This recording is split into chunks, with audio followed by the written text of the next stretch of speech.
One of the things that I was pretty stoked on as we started unpacking some stuff on this Element Enduro Prerunner project is I came across an order that we did from Scale Metal Supplies. I reached out to that dude over there, super cool dude. I had a bunch of questions about the IFS long travel kit and shock points and the link mounts for the truss kit, whether it changed the link points. Had a bunch of questions, and he actually recommended some of these extended ball ends from RC 4-wheel drive, which I thought was pretty cool. So yeah, I was just kind of motivated pulling some of this stuff out of storage and came across this and just thought I'd bust out the camera and kind of maybe try to get this project going. This is something that I haven't really showed anybody on YouTube yet. Any of you that do follow my Instagram might have caught a couple of shots of when I was getting this 4-link set up, trying to figure out what was going on, getting the IFS set up and chopped up. So here we go. Let's get rolling. It is rocking an Element Enduro IFS kit in the front, and it has been modified to be 2-wheel drive only. And with that being 2-wheel drive only, we're hoping this is going to be a pretty cool little pre-runner project. So something that we can take to the beach, to the dunes, make a little ripper. So let's get some of these parts off the table and get started.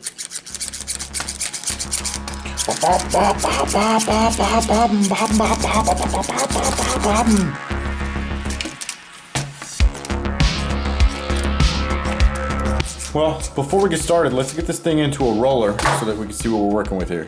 Well, what do you guys think? We got an axial Maxxis Trepador, which comes stock on the Ford RTR car. Or we got the stock Jeep tires, which are BF Goodrich KO2. Just for mock-up, we're gonna throw on these axial methods with the Maxxis Trepador.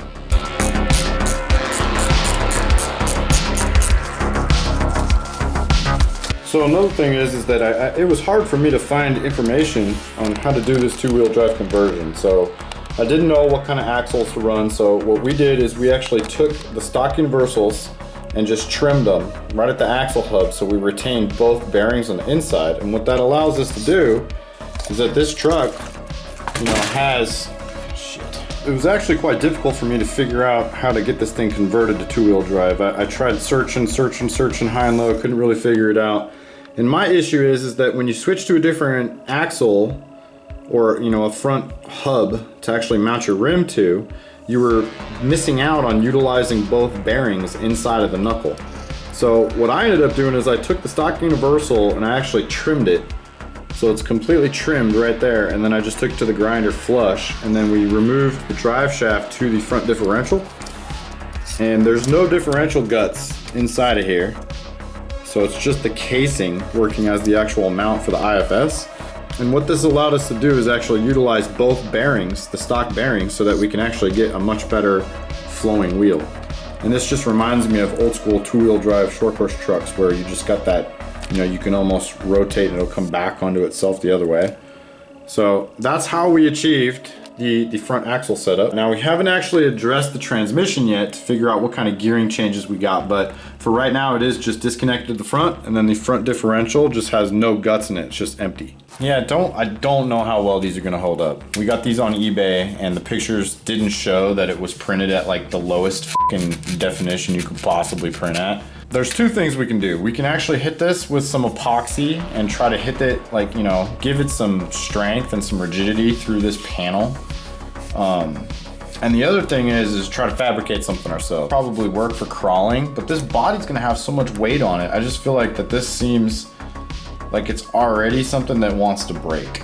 I think the other option that we can do is try to get some epoxy in here and kind of gusset some of these areas and like spread it out with like a brush or something to try to give it a little bit of rigidity, because I feel like once we yard sale this thing, flip it over, it'll just snap these and the body will just come flying right off, because as far as I know, I want to mount the body and the bed in 2 different pieces so I can take the bed off and hopefully maybe get some panel pieces. So, and the idea is just try to get the rear weight distribution. You know what I'm saying? So I'm definitely not 50-50 right now, and the battery's not even in it. So when the battery's in it, it definitely puts it back to here. So yeah.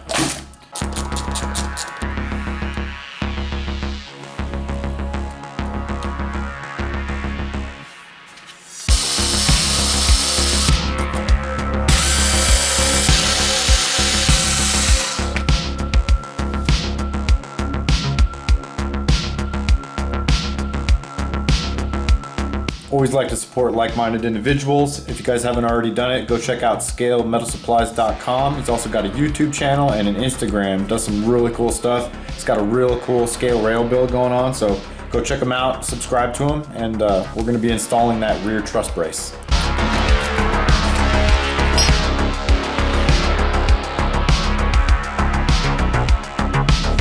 You know, that's another thing that's just pretty cool. Just style points. You know, like little details. Thought of a lot of different things. Included all the hardware. Super cool. And it's a dang good fit. I was a little worried that the SamX stuff I'd have to start grinding and chopping on something, but so far I think it's gonna work perfect. Now, am I tripping? Or does that seem like there's definitely not the same? There's definitely not the same amount of screw from the one that they provided in the Scale Metal Supplies and then the stock one right there. And this is where the rear links mount up.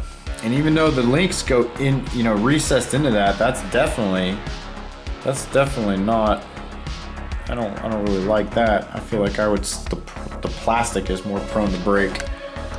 I don't know what's up with that. Let me make sure I didn't do something stupid. That is the longer hardware. Okay. What I'm going to attempt is this on the left hand screw. I just found some stainless hardware. So we just busted out an RC Screws kit for the SCXN 2. And in there I did find these. And in there I did find these stainless screws. And we can see how much longer it is. And I think that's exactly what we need. Now, what happens if, yeah, they can go straight through. Okay. I'm gonna try to use this stainless hardware in place.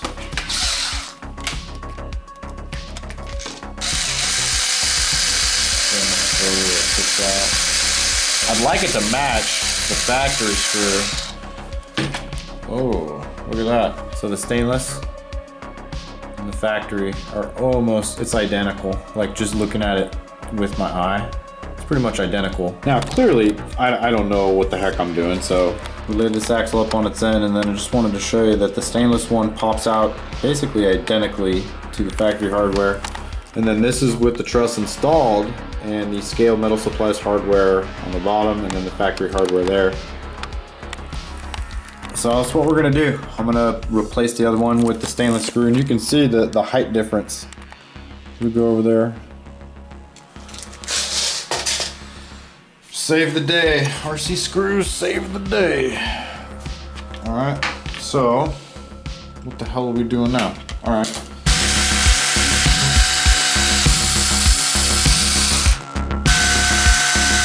So it's not just me going crazy, but I'm sitting here trying to install this part called a gate mate from Scale Metal Supplies, and I ran into this little issue where you can actually like force it, but it's flexing the body mount pretty hard, and I don't have any screws that are even long enough to accommodate that because that's where the link mounts up on the other side. So I think I'm gonna bend it and see if I can get it to actually not put any pressure when you cinch this down. I am gonna have to probably buy some longer hardware to make this work. Like that. And if you can see, just a little bit. Well, that's pretty good. I don't know, we're gonna run it. Yeah, that'll work. But, we need longer hardware here.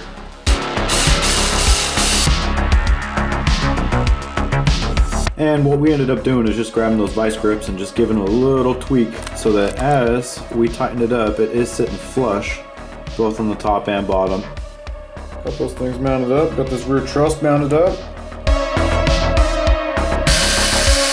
And we are going to be busting out those RC four-wheel drive extended ball ends. So if you peep on the stock ball end versus the extended one, you can see that it protrudes a little further. And the problem we're having is that the stock ball ends wouldn't articulate in that back trailing arm. So we're gonna throw these on, get these long travels mounted up.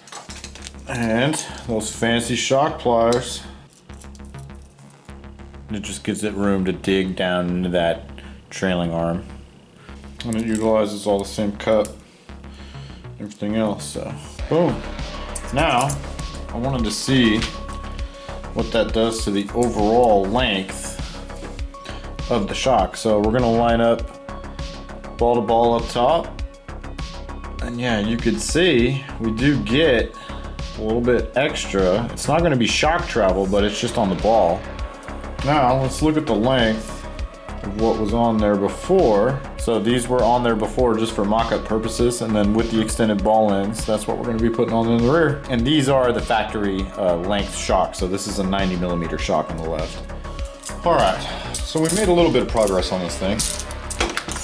We got one of these shock keys that is just for kind of crawlers, and we got it to where we're getting more droop and more travel at compression. So we got one of these crawler style shock towers, and I mounted that to the existing until we could figure out a bed cage, just so I could figure out some geometry. And what we figured out, so we leave this like this, and then I'm gonna pull. So you could see that we got more, we're getting more travel on the right and more extension. I know my head's kind of blocking it, but on the left-hand side, we're definitely getting more travel under compression. So I'm gonna do that to the other side, and then we'll mark the shock towers where I need to cut them. Pretty cool though. With these shocks, we're able to get a little bit more bump, a little bit more travel. Cool. All right, I'm gonna go chop that up. We'll be right back. And we got those shock keys mounted up. We just took them out to the garage and cut them up with a little Dremel tool. And this is what the original shock key looked like. And I just took a Dremel and chopped off this top straight section because the only parts we needed were those 2 points. And we got a bunch of travel back. It's bumping way more than it was with the 90mm shocks. So, and we're pretty much using almost all the travel. So this is definitely working pretty darn good. We got some kind of crazy spring rate stuff going on to keep it at ride height right now. So I might have to get some springs from RC 4-wheel drive. I think they sell a little spring kit, or play with some of these 90mm springs. So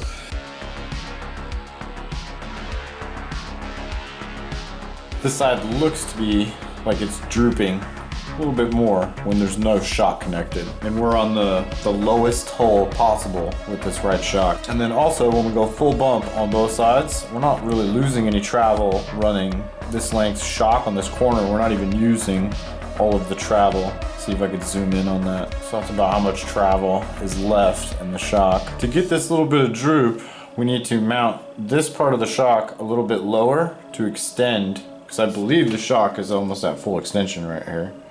Looks to be, yeah. What we can do is, without moving this at all, we can actually add the ball end and probably get that droop. I just don't know if we want to do that. You can see a little bit better with the tires on that the left side's drooping a little bit further than the right without any shock. So this shock, in place as it is actually limiting our travel, limiting our droop. So we're not limited by up travel. So we're just being limited on down travel right now. So in order to fix that, there's two things we could do. We can play around with another one of these shock keys and try to mess around with some angles, or I'm thinking about using that other set of the extended ball ends from RC 4-wheel drive and see what we can actually get working with this. So as I'm kind of like thinking about putting on this front long travel kit from Scale Metal Supplies, I'm starting to think about my travel, and we are going to do some extended fenders on this, but I mean the whole tire would be completely outside, and it's kind of my fault for, you know, using this body. I just wanted to make a hard body Prerunner, and this is something that we had. So I think one of the issues right now that I'm thinking about is that if we do run this IFS long travel kit from Scale Metal Supplies, it's actually going to push the tire almost all the way out of the body that we chose. It's kind of my fault for picking this body. I really like it, but it's a little bit small. And I'm kind of digging this track width right now. Looks pretty dope. I mean, with the fender flare, it's going to be kind of what I'm trying to go for. So for right now, it's an easy install to go back in and put in the long travel kit. So I think we're just going to run this right now and move on to the next step. And what I think we're gonna do, just because I got him, is I'm gonna put one of these extended ball ends on and see what kind of travel we're looking at. I don't know how well this is showing up on camera, but we just put the extended shock end on this side, and you can see that we're getting a little bit more droop than without. And we should get the same amount of up travel. Let's see if I can figure out. Now we're getting more up travel this way, except we're using the full amount of the shock as we're not on this side. So on this side, on full bump, we're not actually using all of the shock. And then on this side, full bump, we're using the full shock. So with that, we're gonna take that extended shock end, put it on this side, make them so they both match, move on.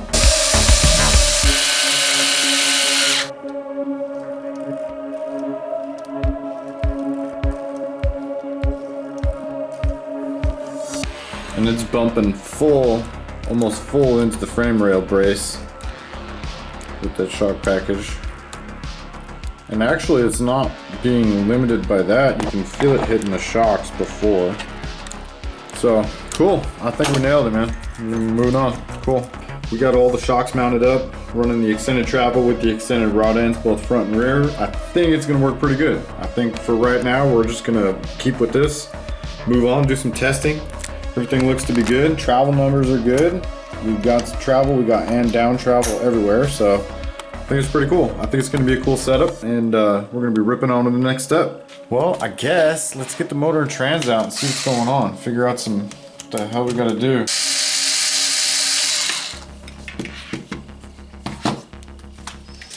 Boom. Oh yeah. Gotta be honest with you guys, I've never been inside. And to get a little speed in this thing, we picked up a Hobbywing EZRun brushless system combo. Let's take a peek at this thing.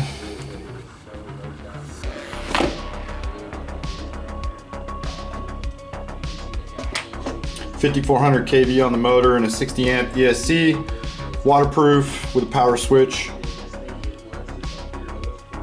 And I'm hoping that that'll liven this thing up and won't just shred the damn thing. So we got a couple different pinions to play with. And I'm hoping that we can kind of maybe just start out with stock pinion and see if we grenade the gearbox. So the only thing we can do is get this thing set up and see what happens.